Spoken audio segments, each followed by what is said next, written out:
This port should be processing much-needed food donations for Gaza, but it's not. The Israeli government is in a battle with UNRWA, the agency tasked with distributing the aid, and has blocked its passage.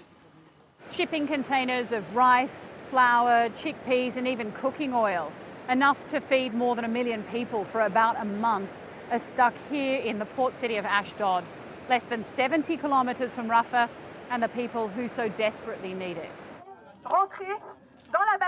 These people are making it even harder for aid to get through. The group of Israeli protesters are at the Nitzana border crossing with Egypt, trying to stop the trucks that are brought here for Israeli inspection. French-Israeli Rachel Twitu was among one of the first to take action. She helped form a group called Sav 9 and says its support is growing. We started up a month ago. We were 50 people protesting. Now we are on our greatest day, we were 400, and it's been only 5 weeks. They cite Israeli media reports that suggest a majority of the aid that makes it into Gaza is diverted by Hamas as the reason their movement began. We are basically blocking the humanitarian aid, what I call the inhumanitarian aid, that goes into Gaza and falls into the hands of Hamas. The convoys include fruits, but it also includes fuel.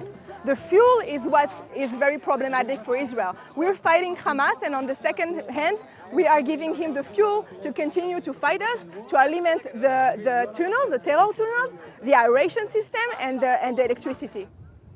In a statement to DW, UNRWA says there's no evidence of systemic diversion of aid in Gaza by Hamas or any other armed groups. Sav 9 claims to represent a cross-section of Israeli society, but most people at this protest wore distinct clothing of far-right and religious activists. Though surveys suggest blocking aid is a majority opinion.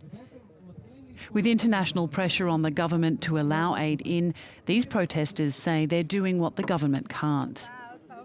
Everybody here in Israel is mourning the losses that we've had to endure in Gaza, and on the second hand, our government is giving in to international pressure and is giving out the humanitarian aid to our enemy. Their attempts have proved successful, not in completely preventing aid transfer, but certainly hampering its flow. Somewhere between 100 and 200 trucks full of aid are supposed to come through here, get processed by the Israeli authorities before heading back up to Rafah and crossing into Gaza. We haven't seen any be processed today. None have come through. The protesters say, though their numbers are small, it's because of them that the crossing has been closed. A good day for the protesters, who say they'll keep up their civil disobedience for as long as it takes. While they protest, the situation for civilians in Gaza gets more desperate by the day.